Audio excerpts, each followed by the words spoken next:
I remember pictures from you guys moving to Utah and they gave you robes in the locker room. And I remember being like, gosh. they got robes? Yeah, everybody was so salty. And they were like, if you only knew the standard in NWSL was just to give your players a robe, your players would be so happy. Even now, I'm still like, you guys should be giving them robes.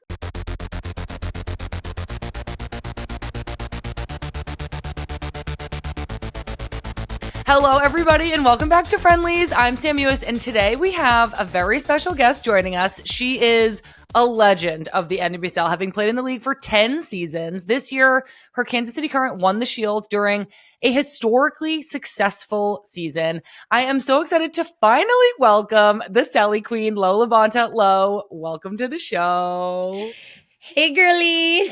I am so excited you're here. This episode of Friendlies is brought to you by Verizon, a proud supporter of the global game and the players who inspire us on and off the pitch. As an official sponsor of the FIFA World Cup 2026, Verizon is honored to help share the stories of the world's top players, including the incredible women who are changing the game at every level. Stay tuned for more on how Verizon can get you connected to the game we love.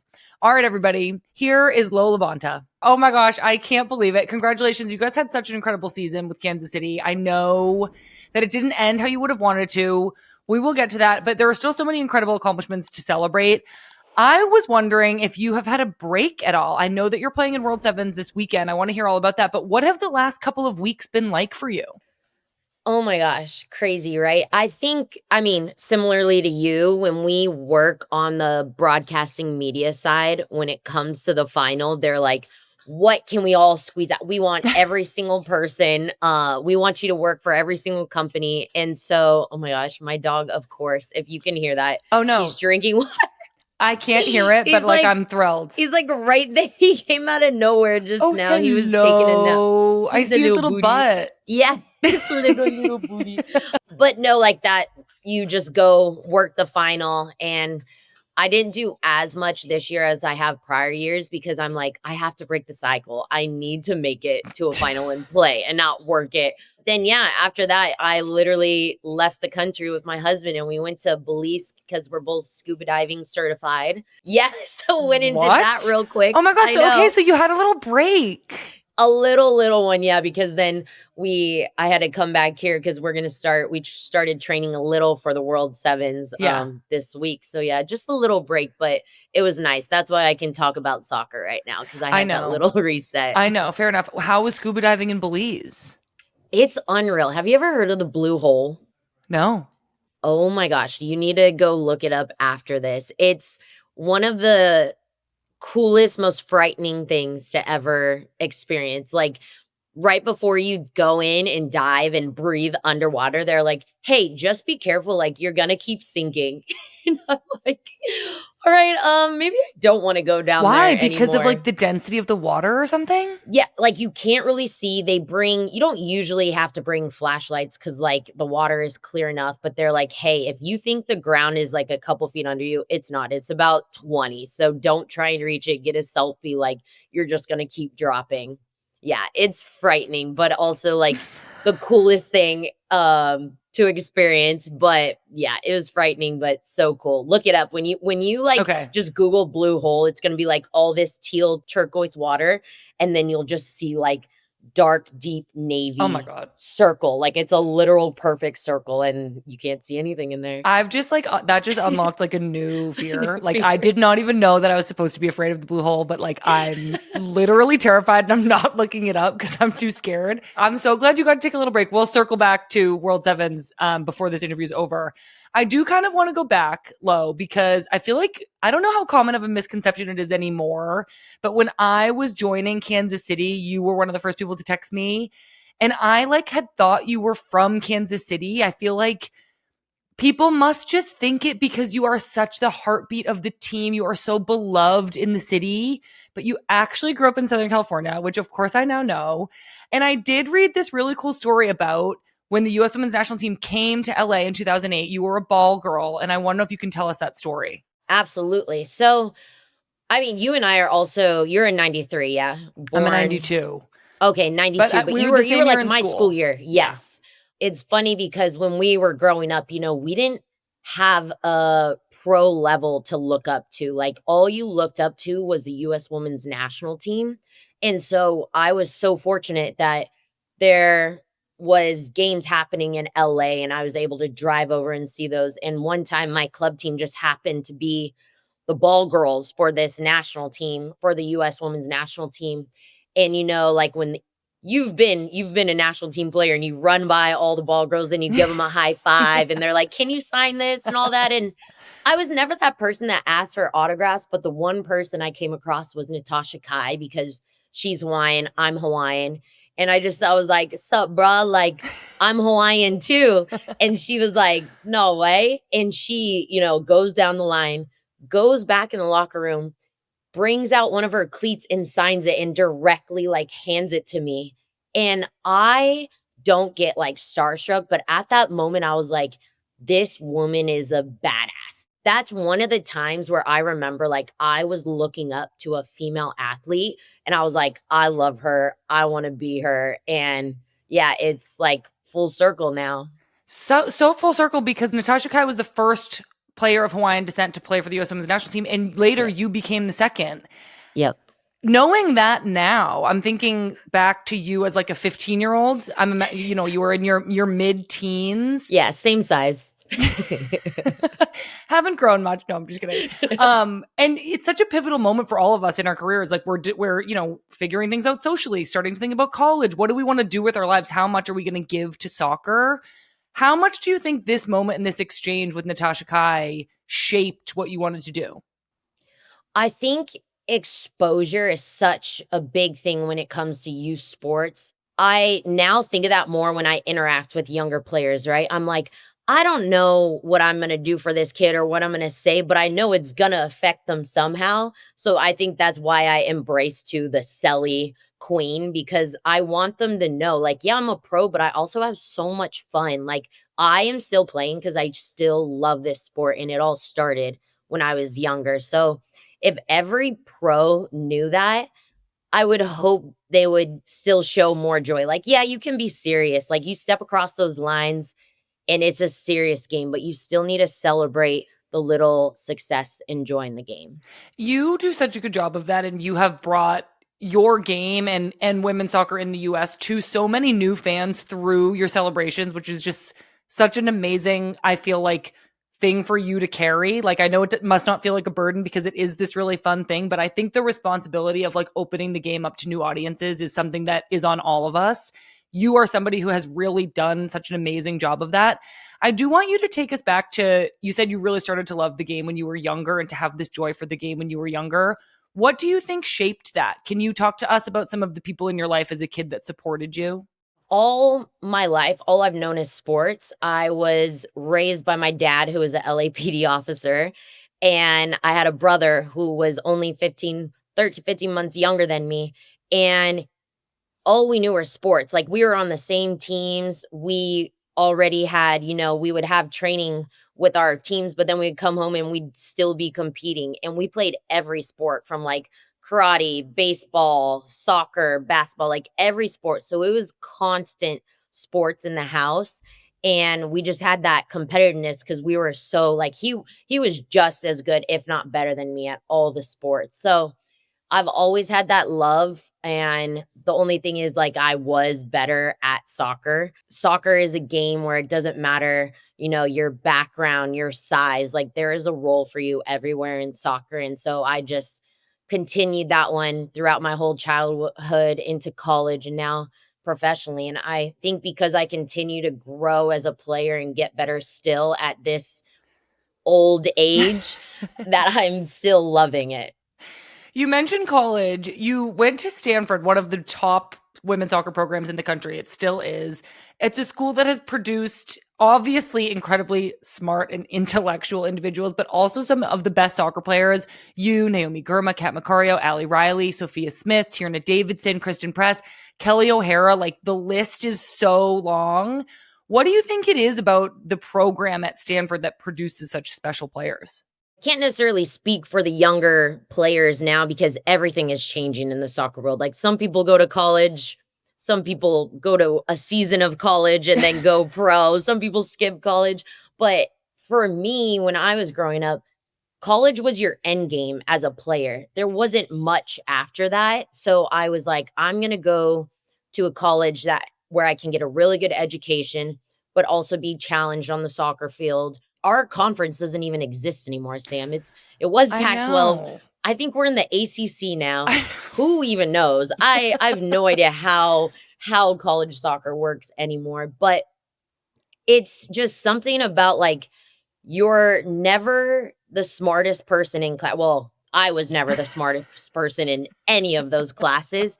So you're constantly leaning on people to study, to ask questions, ask for help. And it is about community there. You can't get through Stanford on your own. It's impossible unless you're some prodigy genius. Again, was not me at all. So you just immediately form these support groups, and that's what soccer is at the end of the day as well. You have all these teammates to help shape you and help you grow and help you succeed because you have to do it together, and that's what Stanford forms. That's such an incredible answer. I feel similarly. Like, I feel like going to UCLA was outside my comfort zone in a way. And being so far away from home, being around really smart people, really talented people pushed me to be the best version of myself in a lot of ways. And I feel like this is kind of part of your story, is that you kept putting yourself in positions to be challenged and grow and be forced to get better. You ended up getting drafted by Sky Blue in 2015, but during your first season, you were actually waived, which was kind of like being cut from the team to make room for players coming back from the World Cup. Yeah, I was waived for your sister-in-law, bro. Oh, It's all right. She's a man. legend. Like, again, it's worked out for both of us, but we honestly, it was the best thing that could have probably happened in my career. But they were like, hey, we're gonna let you go. We signed Sam Kerr. And I was like, honestly, that's a great move. All right. Okay, so Yeah. tell me more then. Best thing that could have happened in your career. Why was that the best thing? I think it's so funny. So again, we're speaking about there's no longer the Pac-12. Well, Sky Blue doesn't exist anymore either. It's now Gotham. So I'm just leaving everything in the dust right now. But when you enter the college draft, again, oh my God, another thing that is gone. I Like know.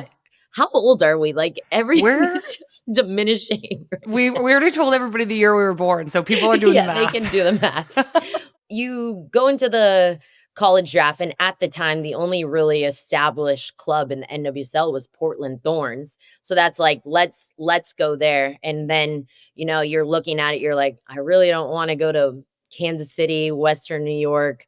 Sky Blue doesn't really win games. And then what happens? I'm drafted second to last to Sky Blue. And I'm like, well, going across the country, let's go learn. And there were a lot of really good players on that team, but the organization just was not the best. I was supposed to live with my teammates. I was supposed to be in a host family. I ended up living with my athletic trainer, which again would never happen. They put me with my athletic trainer like in her home, which again, thank you I'm just for like, letting me. where But is HR? what was HR at the day, like back in the day? What there was no way that ever existed. But yeah, lived with my athletic trainer. I was always like traveling and rostering, and you know how they go down the line and they're like, okay, you're gonna be traveling, you're not traveling this week. Low, you're cut. And I was like, I didn't know that was an option. Hey.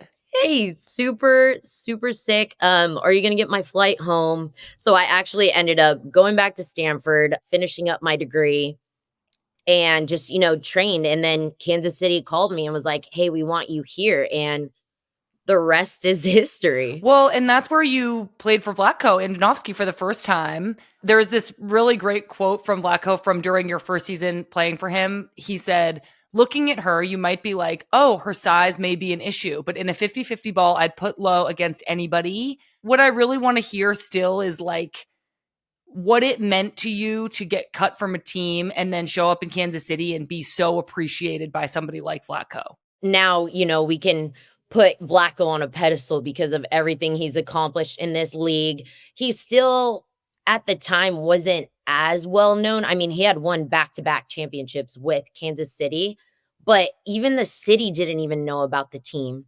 So it was really strange going to middle of America, not really knowing anyone on the team because at that time, I think they were just trying to grab like dogs, like when you speak of sports, like they want like dogs, they want that mentality, that blue collar. And I had no idea. And so when I came there, I was like, oh, I got that. Like you don't need to teach that. Like Oh, if that's someone what you has guys it, want? Perfect. yeah, That's what I am. I'm in. I'm in. Let's go. And then, he would mold the tactics and everything after. But it's so funny because people ask me what's the difference of him as a coach then versus now, and all I say is his English is better. Like there's not much. He demands the same. There's no one that works harder as a coach and demands more than Vlaco. Like he'll always be the first one there and last one out. And I think he went from NWSL to national team, and then now we have him at the KC Current. And I think it was the best progression for him as well, because he brought all those standards from the national team to our team here and now. And I think it's so good for us. I've loved it for my career. I mean, clearly you guys have been historically successful this season. I do feel like newer fans of the league only really know Kansas City as this dominant force, having the type of season that you guys had this year. You have your own stadium. You have such dedicated fans, even maybe some of your teammates now. And I know for a fact that some of them who are so young, the whole thing is so exciting, might feel the same way. Like, yeah, this is just what women's soccer in Kansas City has always been like. I'm curious if you have anything from the first iteration from 10 years ago that you share with them, that you're like, it hasn't always been like this, you guys. Oh, I tell them all the time. And one of my favorite ones to talk to it about is Claire Hutton, like my partner in the midfield. So She's sweet. been here for 2 years, and all she's known is we have our own stadium. We've had our own facility. We make the playoffs. We break all these records. We lift these trophies. And I'm like, girl, you have no idea. Like this is why you and I did what we did all those years prior to set this standard. But I'm like, homie doesn't know struggling. I hope Claire never has to know. I just hope everything good happens to that girl. She is so sweet. That FCKC team ended up like folding and moving to Utah. Most of the team stayed together. That was in 2017, 2018. And you went to Utah. I recently saw when Kristen Press retired, they called her Utah years the lost years, I think. Yes. And I'm like, you were there for like 4 years though, right? We're there 3 years. I think, I don't know if Press was there all 3 years, but she was there for at least 2. I'm pretty sure. I don't know. What did it feel like to you being there? Because again, the first thing I said to you was like, you're from Kansas City, right? And I'm wondering if you're in Utah playing, being like, when are we going back to Kansas City? It's so funny because I never thought that or really wanted that in the beginning, because let me tell you, whenever this goes out and people hear this, don't freak out. Like I'll explain it. But when I was in Kansas City for FCKC days, we didn't have anything. We would train at one place, drive forever to play at another place. All we had were like little built up bleachers for our games. So it was like nobody knew us. Nobody really was trying to make it professional for us there, other than Vlaco and the trainings. Like the trainings were great. Everything outside of that, a mess.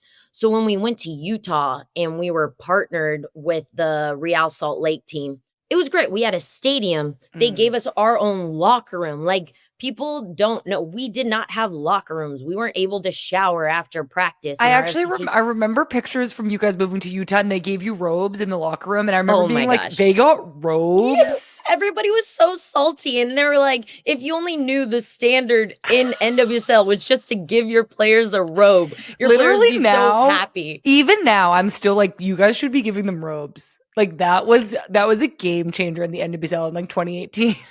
It was my favorite thing. I would go, Laura Harvey was our coach, and every meeting I'd be like wrapped up in it. I'm like, I don't care. I'm wearing this every single time because everybody else in the league is so salty about this robe. I will buy you guys one from Bed Bath & Beyond. Yeah, it's like chill. It's not that crazy.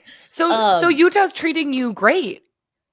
Unreal. Like we were all in apartments. If we needed a car, they had team rental cars.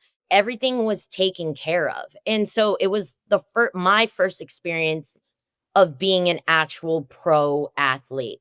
like having your own gym and not having to go to like a community gym or a college gym. Like it was the best thing professionally that I had experienced my whole career at that time. I think it was my 4th year in the league.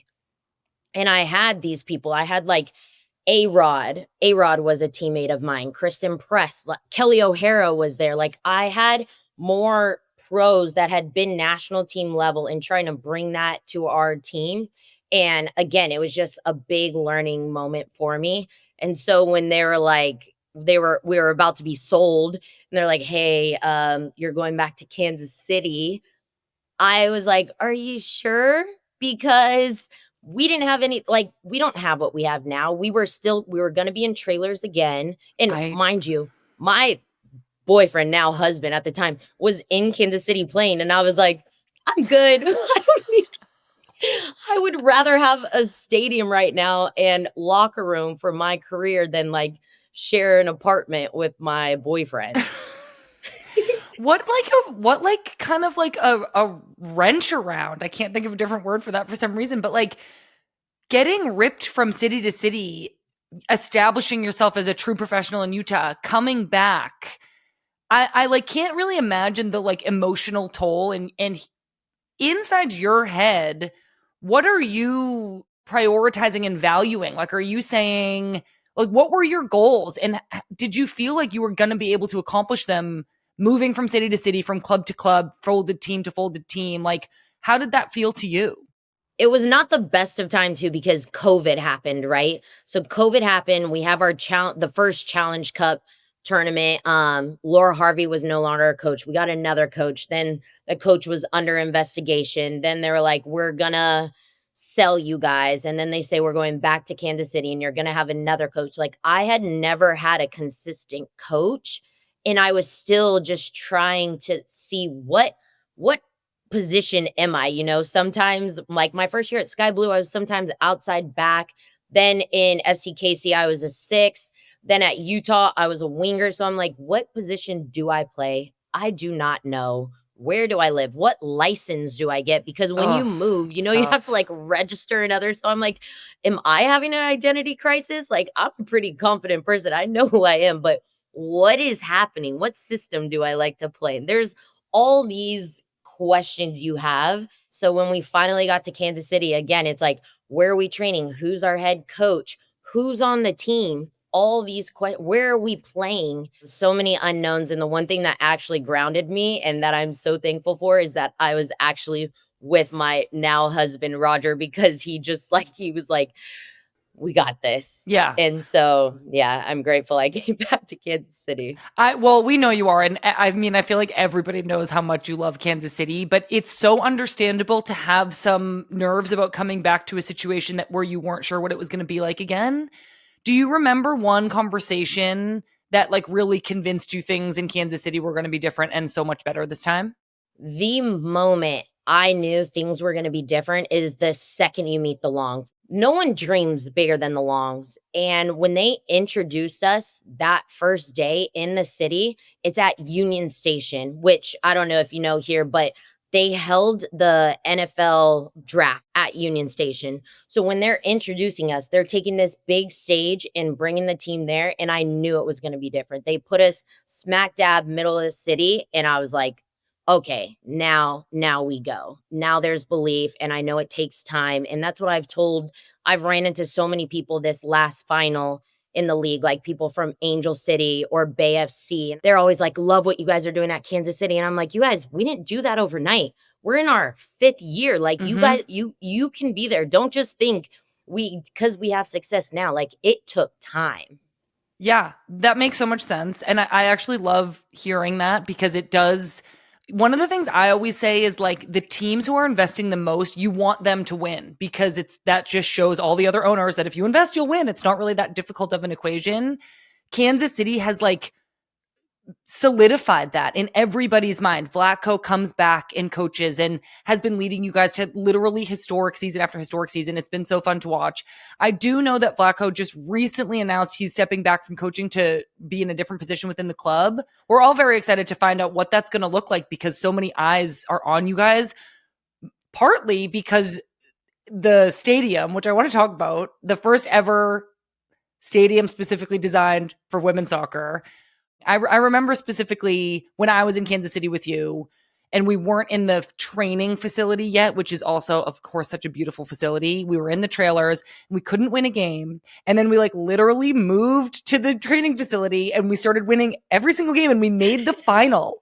And it was kind of like this team, like, what? We couldn't win a game for months and months and months. Now we're in the final, but it so clearly coincided with just getting in the facility. I feel like it's been a similar situation with your stadium. What is it like to play in front of your fans in Kansas City in your own stadium? And how do you think that professional atmosphere has like contributed to your success? It's everything. And I love it so much. I love playing at home so much. When we first got the stadium and walked out there, it was just chills. Like the seats are teal. It's packed. Like every game is packed. And I'm like, oh, this is what Portland has always felt like. This is why this is not the only reason, right? Portland has historically been so successful, but it's a huge part.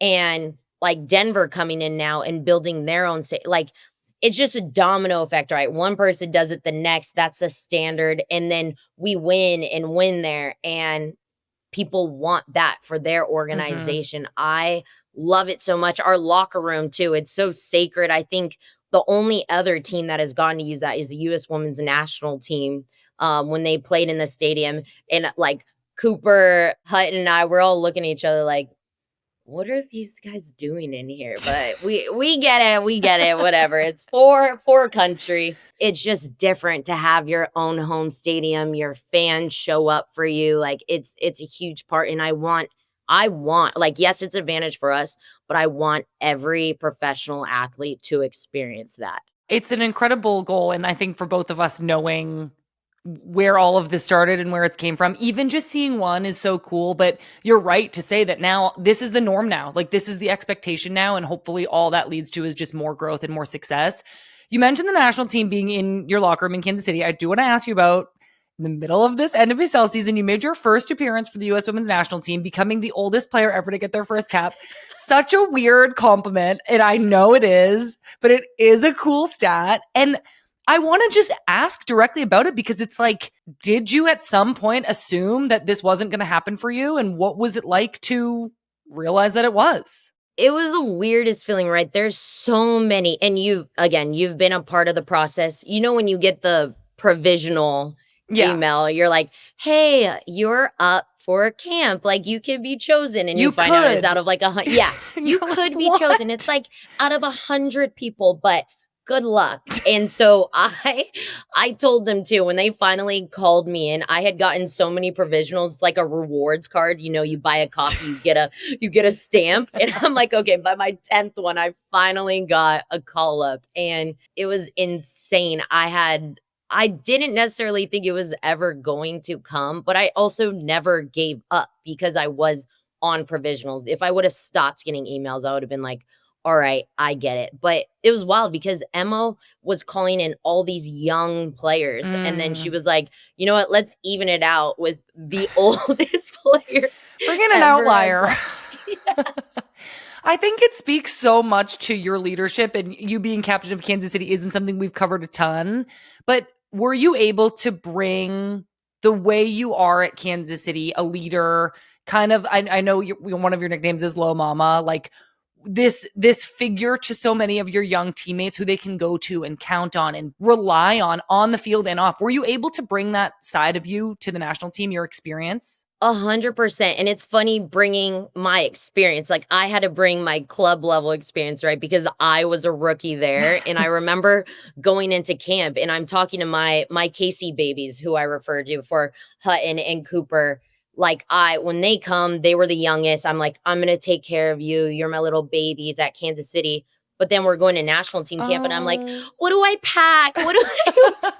Who's this? Who's this? Like, whose email is this? So I was asking them all the questions. It was like so strange. But also when I got there, I don't think I was as nervous as a lot of the younger players are when they come in, because I was telling Emma, I was like, I've been through so much in life. I've been cut. I've had the highs of highs, lowest of lows. Like this is just the cherry on top for me. And then so getting my debut and being in those trainings, it was the coolest, best thing to experience at our level. Like, you're a pro in the NWSL and you go to national team and that's a whole nother level. And I've never had more fun than playing in those trainings. Like, yes, the game too, but the trainings are even harder because you're against the best of the best. And it's so fun. It's so high level. Like, am I making you miss it so much right now? Yes, I do. I miss it so much. And I also am kind of jealous that you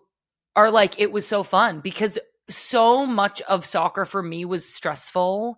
And looking back, knowing that now knowing my time was limited and my career got cut short, I'm like, why didn't you just lighten up a little bit, you psycho? Like, I should have brought more joy to it. And it brought me a ton of joy. I loved winning and I loved competing and I loved like being out there. But I'm jealous, but I am also happy to hear that it was so fun for you. I think that that's like the whole point. I'm curious if the young version of Lo'eau, like, did any part of you think back to your interaction with Natasha Kai, or even just seeing yourself in the jersey with the crest? Like, what did that feel like? Honestly, those uniforms fit so well. Like, the material. They're like so flattering.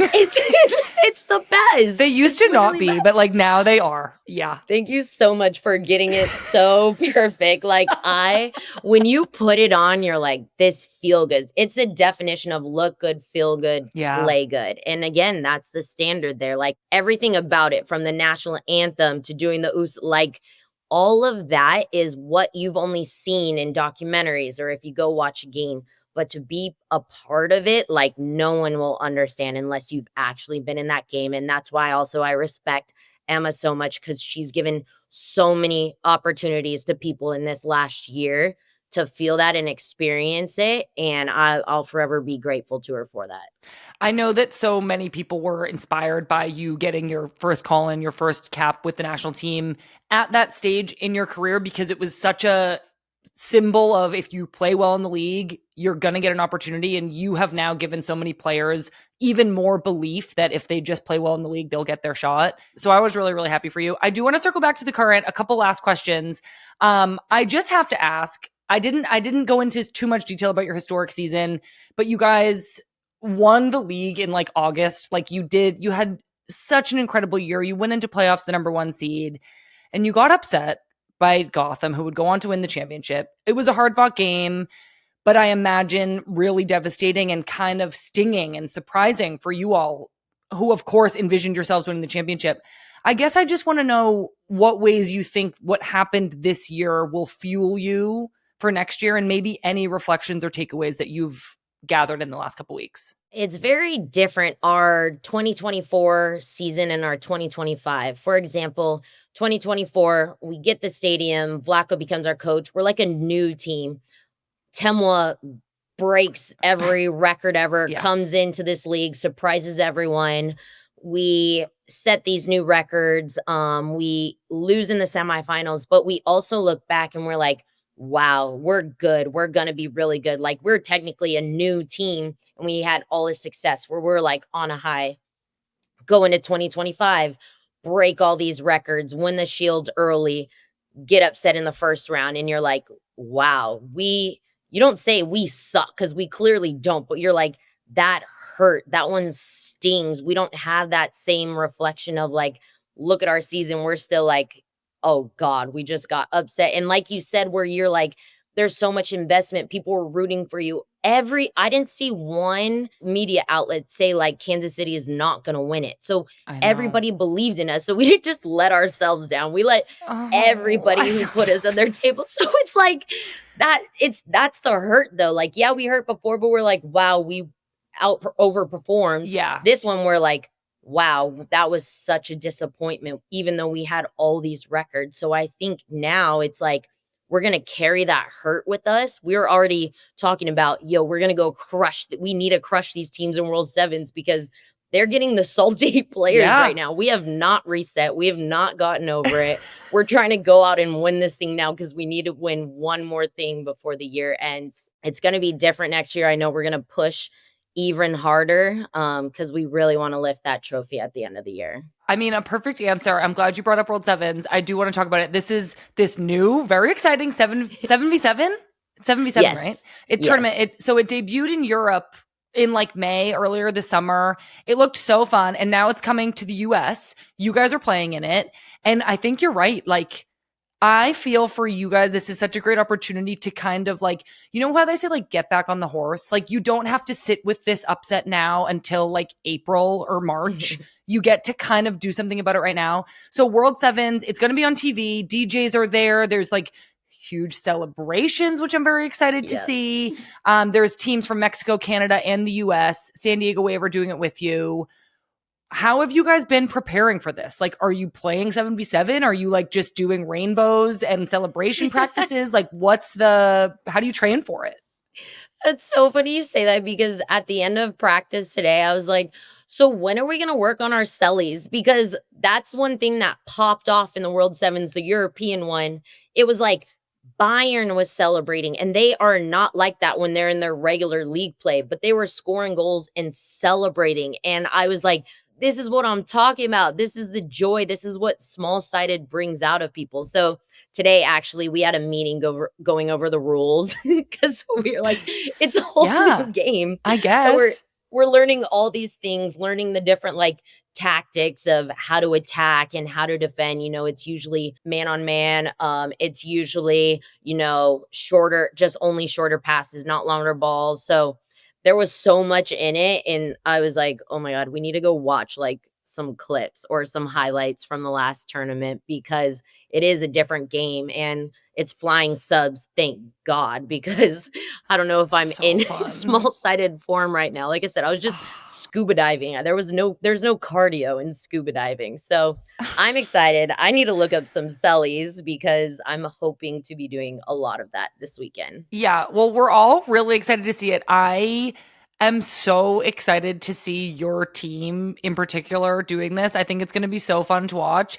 And I do feel like the current are this team who have been paving the way for the NWSL, for other clubs when it comes to success and infrastructure and standards.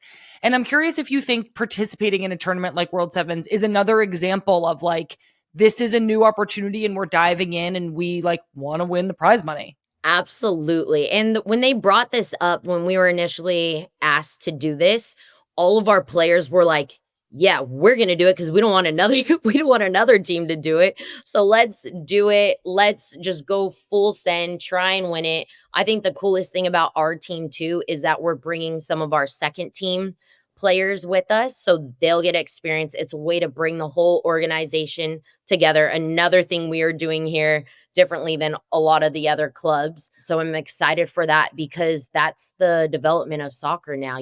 Teams are starting academies and second teams and we're doing homegrowns. Like I said, I'm still going to be sticking around. I'm hoping to make the Club World Cup in 2028. That's when my contract is through. And so we'll see.